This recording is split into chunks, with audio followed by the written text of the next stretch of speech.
நம்ம முன்னோர்கள் 100 வயது வரை ஆரோக்கியமா வாழ்ந்தாங்க. அதுக்கு அவங்க சில எளிமையான பழக்க வழக்கங்களை தொடர்ந்து கடைபிடிச்சாங்க. ஆனா நாம் அதை மறந்துட்டோம். அதை நாம மறந்துட்டோம் என்று சொல்வதை விட ஆரோக்கியத்தின் அஸ்திவாரத்தையே தொலைச்சிட்டோம்னு சொல்லலாம். இந்த பழக்கம் உடல் உஷ்ணத்தை பராமரிப்பது மட்டுமில்லை, நரம்புகளின் ஆரோக்கியத்தையும், எலும்புகளையும், எலும்புகளை சுற்றி உள்ள ஜவ்வுக்களையும், பார்வை திறனையும் மேம்படுத்துகிறது என்றே கூறலாம். வணக்கம் நண்பர்களே. நம் முன்னோர்கள் வாரம் 2 முறை எண்ணெய் தேய்த்து குளித்தார்கள். அதன் பின்னால் உள்ள ஆரோக்கியத்தின் ரகசியங்கள் என்ன என்பதை இந்த பதிவில் விளக்கமா பார்க்கலாம் வாங்க. நமது உடல் ஒரு இயந்திரம் போன்றது என்று கூற முடியாது. ஏனென்றால் அதைவிட நுணுக்கமான பணிகளை செய்யும் அற்புத செயல்முறை கொண்டது நமது உடல். உழைப்பதாலும் யோசிப்பதாலும் உடலில் உஷ்ணம் உருவாகி கொண்டே இருக்கிறது. உடலின் உஷ்ணத்தை குறைப்பதற்கும் முறைப்படுத்துவதற்குமான நேரத்தை நாம் இன்று வரை ஒதுக்கியதே இல்லை.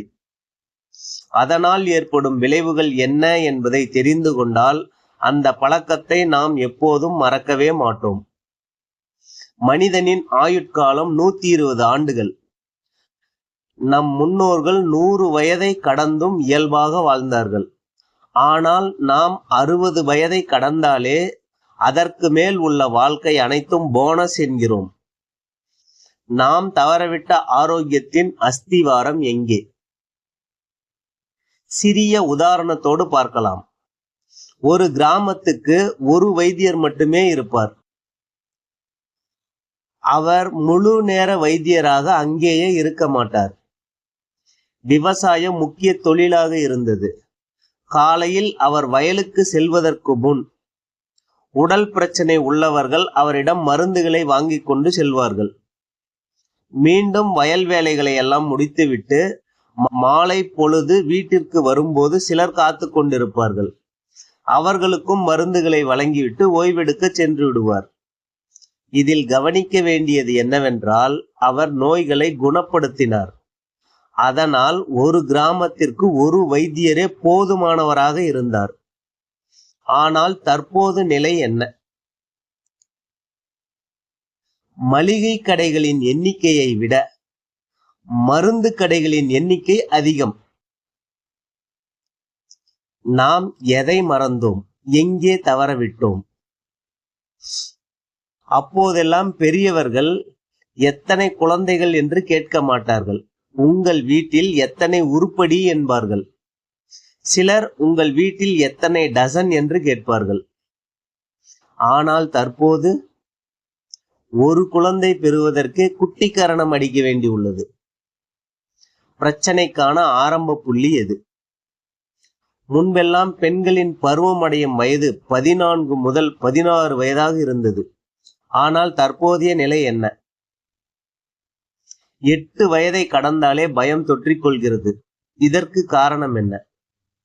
தயவு செய்து உணவு முறை பழக்க வழக்கம்தான் என்று சொல்லாதீர்கள். மறந்து போன அல்லது கடைபிடிக்க தவறிய பழக்க வழக்கமும் ஒரு காரணம் என்பது உங்களுக்கு தெரியுமா? நம் முன்னோர்கள் உடல் ஆரோக்கியத்தின் முக்கியத்துவத்தை கருத்தில் கொண்டு வாரத்திற்கு 2 முறை எண்ணெய் தேய்த்து குளிக்க வேண்டும் என்று சில நெறிமுறைகளை வகுத்து வைத்தார்கள். அதை கடைபிடிக்கவும் செய்தார்கள். அதனால் ஆரோக்கியமும் நீண்ட ஆயுளுடனும் வாழ்ந்தார்கள். ஆனால் நாம் வாரத்திற்கு 1 முறை அல்ல, வருடத்திற்கு 1 முறை கூட எண்ணெய் தேய்த்து குளிப்பதில்லை. நீங்கள் கடைசியாக எப்போது எண்ணெய் தேய்த்து குளித்தீர்கள்? பிறகு எப்படி உடலின் உஷ்ணம் வெளியேறும்? சித்த மருத்துவத்தில் வாதம், பித்தம், கபம் இவை 3ம் உடலில் நோய் உற்பத்தியாக காரணம் என்கிறது. இதில் முதலிடத்தில் இருப்பது உஷ்ணம்தான். உடல் உஷ்ணத்தை முறையாக பராமரிக்க எளிமையான வழி என்றால் அது எண்ணெய் குளியல் முறைதான். வாரம் 1 முறை எண்ணெய் தேய்த்து குளிக்கும் போது அந்த வாரம் முழுவதும் உடலில் சேகரிக்கப்பட்ட உஷ்ணம் எளிதாக வெளியே கடந்து செல்கிறது. இதனால் உடலுக்கு ஏற்படும் நன்மை: நரம்பு மண்டலங்கள் வலுவாகவும் வளையும் தன்மையுள்ள இடங்கள் இலகுவாகவும் மாறும். உடல் உஷ்ணத்தால் உருவாகக்கூடிய நோய்கள் ஆரம்பத்திலேயே கிள்ளி எறியப்படுகிறது. இதனால் உடல் ஆரோக்கியம் பராமரிக்கப்படுகிறது. எலும்புகளின் ஆரோக்கியத்திற்கு மிக முக்கியமான ஜவ்வுக்களை பராமரிக்கிறது.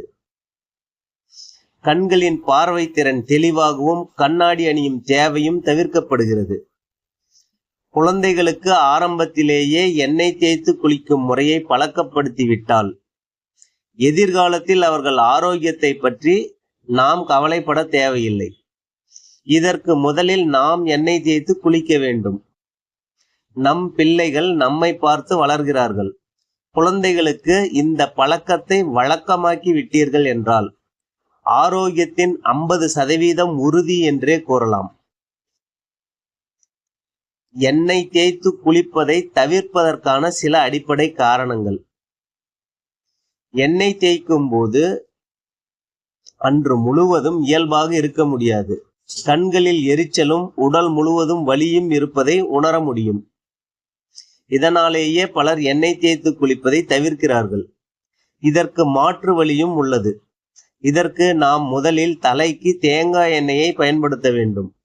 உடல் முழுவதும் நல்லெண்ணெயை பயன்படுத்த வேண்டும். இதனால் என்ன மாற்றம் வரும்? தலைக்கு தேங்காய் எண்ணெய் பயன்படுத்தும் போது உடல் உஷ்ணம் காதுகள் வழியாக வெளியேறும். அதனால் கண் எரிச்சலை உணர மாட்டோம். தலைக்கு நல்லெண்ணெய் தேய்த்து குளிக்கும் போது உடல் உஷ்ணம் கண்கள் வழியாக வெளியேறுவதால் அன்று இயல்பாக இருக்க முடியாமல் போகிறது. ஒரு சிறிய மாற்றம் உடலுக்கு மிகப்பெரிய ஆரோக்கியத்தை தரும். எண்ணெய் தேய்க்கும் போது கடைபிடிக்க வேண்டியவை.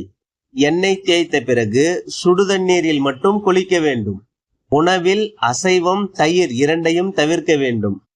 எண்ணெய் தேய்த்து குளித்த அன்று பகல் உறக்கம் கூடாது. திருமணம் ஆனவர்கள் எண்ணெய் குளியல் செய்த அன்று தாம்பத்தியத்தில் ஈடுபடக்கூடாது. இதனால் என்ன ஆகும்? பிறக்கும் குழந்தை ஏதேனும் ஒரு குறையுடன் பிறக்கும். ஆண்கள் புதன் மற்றும் சனிக்கிழமைகளிலும் பெண்கள் செவ்வாய் மற்றும் வெள்ளிக்கிழமைகளிலும் எண்ணெய் தேய்த்து குளிப்பது உடலுக்கு ஆரோக்கியத்தை தரும். இது தவறும் பட்சத்தில் வாரத்தில் ஒரு முறையாவது கண்டிப்பாக எண்ணெய் தேய்த்து குளிக்கும் பழக்கத்தை ஏற்படுத்திக் கொள்ளுங்கள். உங்கள் ஆரோக்கியம் என்றும் உங்கள் கையில். இதை பற்றிய சந்தேகம் இருந்தால் திரையில் தெரியும் எண்ணுக்கு தொடர்பு கொள்ளுங்கள். மீண்டும் ஒரு பயனுள்ள மருத்துவ குறிப்போடு உங்களை சந்திக்கிறேன். நன்றி, வணக்கம்.